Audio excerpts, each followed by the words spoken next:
Hello दोस्तों, welcome to investment astrology channel.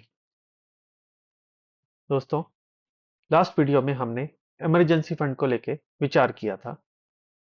आज हम इस वीडियो में क्रेडिट कार्ड के बारे में बात करेंगे। बहुत सारे लोग अक्सर सोचते हैं क्या उन्हें क्रेडिट कार्ड लेना चाहिए या नहीं लेना चाहिए। अगर आप मुझसे पूछेंगे तो मेरा जवाब है हाँ, हमें क्रेडिट कार्ड लेना चाहिए और इसे अच्छे से यूज करना चाहिए। देखिए, क्रेडिट कार्ड आपको एक बहुत ही इंपॉर्टेंट लेवरेज प्रोवाइड करता है। वो लेवरेज है कि बैंक आपको पैसा दे रहा है बिना किसी इंटरेस्ट के। Maximum duration generally credit card का जो पैसा आपको मिलता है, मैक्सिमम ड्यूरेशन उसकी 52 डेज रहती है। और कम से कम ड्यूरेशन अगर आपको कोई पैसा देता है तो 20 से 22 दिन के लिए होता ही है। तो अगर आपको बैंक बिना किसी इंटरेस्ट के कुछ पैसे प्रोवाइड कर रहा है और दे रहा है, तो हमें उसका यूज करना चाहिए और अच्छे से यूज करना चाहिए। मेरे विचार में क्रेडिट कार्ड को यूज करने के दो इंपॉर्टेंट नियम होने ही चाहिए। पहला नियम, हमें क्रेडिट कार्ड से कितना खर्चा करना है एक महीने में, वो हमें अमाउंट या लिमिट डिसाइड करनी चाहिए। दूसरा नियम, जो पहले वाले नियम से भी ज्यादा जरूरी है, वो है कभी भी क्रेडिट कार्ड के अमाउंट की ईएमआई नहीं करवानी है। इंश्योर कीजिएगा कि आप क्रेडिट कार्ड का जितना भी बिल बनता है, हर महीने जितना भी बिल बनता है, उसको पूरा का पूरा पे कर दीजिए। कभी उसको ईएमआई में कन्वर्ट ना करवाइए। दोस्तों, बचपन में हम एक कहानी सुनते थे। एक भेड़िया भेड़ की खाल में आया और मौका मिलने पे उसने अपना असली रंग दिखाया और बहुत सारी भेड़ों को मार डाला। मेरे विचार में क्रेडिट कार्ड भी ऐसा ही है। ये बनता हमारा दोस्त है कि मैं तुम्हें पैसे दे रहा हूं, उसको यूज करो। लेकिन जब इसे मौका मिलेगा तो ये अपना असली रंग भी दिखाएगा। और वो रंग कब दिखाता है? जब आप क्रेडिट कार्ड की पेमेंट नहीं करके उसकी ईएमआई कन्वर्ट करवा लेते हैं।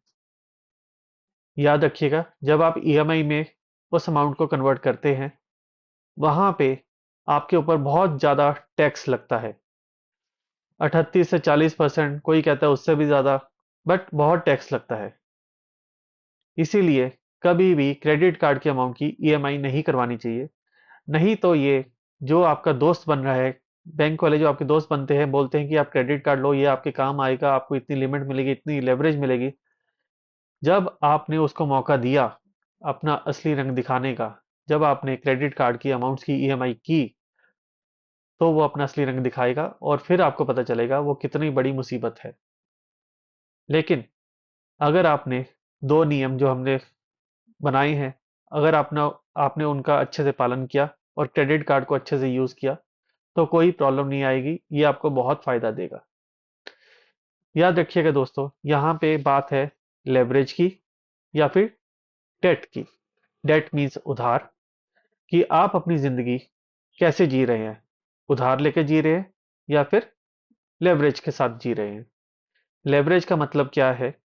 मान लीजिए आपकी सैलरी है, मंथली सैलरी 30,000 रुपया है, और आपके पास किसी कंपनी का कोई क्रेडिट कार्ड है जिसकी लिमिट 50,000 रुपये है।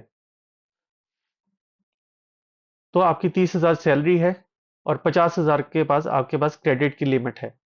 तो आपके पास इफेक्टिवली आप एक महीने में 80,000 रुपये तक का खर्चा कर सकते हैं। 30 प्लस 50, 80,000 रुपये का खर्चा आप कर सकते हैं। ये होता है लेवरेज, कि आपकी सैलरी तो 30,000 है, बट आप खर्चा उससे ज्यादा कर सकते हैं। ये होता है लेवरेज। अब डेट क्या होता है?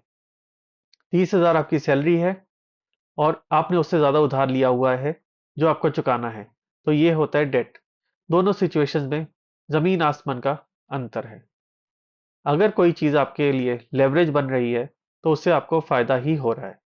इसीलिए जब तक आप क्रेडिट कार्ड को नियम से अनुसार नियम के अनुसार यूज करते हैं, तो वो आपको फ़ायदा ही देगा। क्रेडिट कार्ड के बहुत सारे फ़ायदे हैं। पहला, ये आपको लेवरेज प्रोवाइड करता है। अगर आपके पास कोई उधार नहीं है, कोई आपकी ईएमआई नहीं चल रही है, क्रेडिट कार्ड की ईएमआई की बात कर रहा हूँ। अगर आपके पास कोई क्रेडिट कार्ड की ईएमआई नहीं चल रही है, तो ये आपके लिए लेवरेज का काम कर रहा है। हर महीने आप ईमानदारी से पूरा का पूरा इसका पेमेंट कर देते हैं, तो ये आपके बहुत काम आ रहा है। जो भी आप क्रेडिट कार्ड से स्वाइप करके खरीद सके या पेमेंट कर सके, ज़रूर करिएगा। कुछ ऐसी चीज़ों पे जब आप स्वाइप करते हैं, जैसे कि ग्रोसरीज पे या फिर एंटरटेनमेंट पे या कहीं पे पेमेंट गेटवे पे आप स्वाइप करते हैं, क्रेडिट कार्ड को यूज़ करते हैं, तो आपको पॉइंट्स मिलते हैं। इन पॉइंट्स को आप रिडीम भी कर सकते हैं। रिडीम करने के बहुत सारे तरीके होते हैं। आप इनसे कोई चीज़ गिफ्ट वाउचर के रूप में ले सकते हैं, जिसको आप बाद में यूज़ कर सकते हैं, या फिर आप इनको एनकैश भी करवा सकते हैं। कभी-कभी आपको होटल स्टे भी मिल सकता है, अगर बहुत सारे पॉइंट हो जाए। लेकिन जैसे कि मैं एक मिडिल क्लास फैमिली से आता हूँ, हमारा खर्चा इतना नहीं होता है कि हमारे बहुत सारे पॉइंट्स इकट्ठा हो जाएं। तो जनरली मैं प्रेफर करता हूँ कि मैं उन पॉइंट्स को रिडीम करके एनकैश करवा लूँ। तो ये देखिए आपको इसका कितना बड़ा फ़ायदा हो रहा है। पहले तो बैंक वाले आपको पैसे दे रहे हैं उधार पे 50 से 52 दिन के लिए, जिस पे कोई इंटरेस्ट चार्ज नहीं कर रहे हैं। सबसे पहला फ़ायदा, कोई आपको पैसे दे रहा है बिना इंटरेस्ट के, तो आप क्यों नहीं यूज़ करेंगे? ज़रूर यूज़ करेंगे। लेकिन जैसे कि मैंने कहा, भेड़ की खाल में भेड़िया कभी भी आ सकता है, तो ये क्रेडिट कार्ड जो आपका दोस्त बन रहा है, ये आपके लिए मुसीबत भी बन सकता है। उससे बचने के लिए मेक श्योर कीजिएगा जितना भी आपका खर्चा हुआ है क्रेडिट कार्ड से, उसका पेमेंट कर दीजिए। समय पे पेमेंट करिएगा, ईएमआई में कन्वर्ट मत करिएगा। दूसरा फायदा, जब आप क्रेडिट कार्ड यूज़ करते हैं, कहीं पे भी स्वाइप करते हैं, तो आपके डेबिट कार्ड का इंटरेक्शन नहीं होता है, या आपके डेबिट अकाउंट का या सेविंग्स अकाउंट का इंटरेक्शन नहीं होता है पेमेंट गेटवे पे, ठीक है? उससे आपके ही अकाउंट ज़्यादा सेफ होता है। अगर कोई आपके क्रेडिट कार्ड को हैक करेगा, तो वो क्रेडिट कार्ड सर्वर पे जाके पहले अटैक करेगा, जो जहाँ पे सिक्योरिटी बहुत ही ज़्यादा मजबूत होती है। उसके बाद कहीं वो जाके आपके सेविंग्स अकाउंट तक पहुँचने की कोशिश करेगा। अगर आप कहीं पे डेबिट कार्ड यूज़ करते हैं, तो सबसे पहले वो डेबिट कार्ड के थ्रू अगर कोई आपके ऊपर हैकर अटैक करता है, तो आपके अकाउंट पर डायरेक्ट अटैक होता है। यहाँ पे भी बैंक का गेटवे होता है, जो बहुत ही पावरफुल होता है। बट अगर हम क्रेडिट कार्ड के थ्रू पेमेंट करें, तो पहले क्रेडिट कार्ड पे हैकर अटैक करेगा, फिर कहीं जाके वो आपके डेबिट कार्ड वाले अकाउंट के पास आएगा। अगर आप डेबिट कार्ड यूज करते हैं, तो अटैकर को, जो भी हैकर है, उसको सीधा सिर्फ आपके डेबिट कार्ड के सर्वर पे अटैक करना है, ताकि आपका डेटा ले सके। इसीलिए क्रेडिट कार्ड का बहुत फायदा होता है हैकर से बचने के लिए। पॉइंट्स मिलते हैं जिसको आप कैश में रिडीम करवा सकते हैं। लेवरेज मिलता है कि आपकी सैलरी इतनी है, बट आप उससे ज़्यादा खर्चा कर सकते हैं, वो एक लेवरेज है। नियम से अगर आप इसकी पेमेंट करते रहें, तो बहुत ही बढ़िया है। ये जो भेड़िया है, वो हमेशा आपका दोस्त बना रहेगा, कभी भी अपने असली रंग में या अपने असली रूप में नहीं आएगा। इसलिए क्रेडिट कार्ड मेरे हिसाब से बढ़िया रहेगा यूज़ करने के लिए, अगर आप नियमों का पालन करें।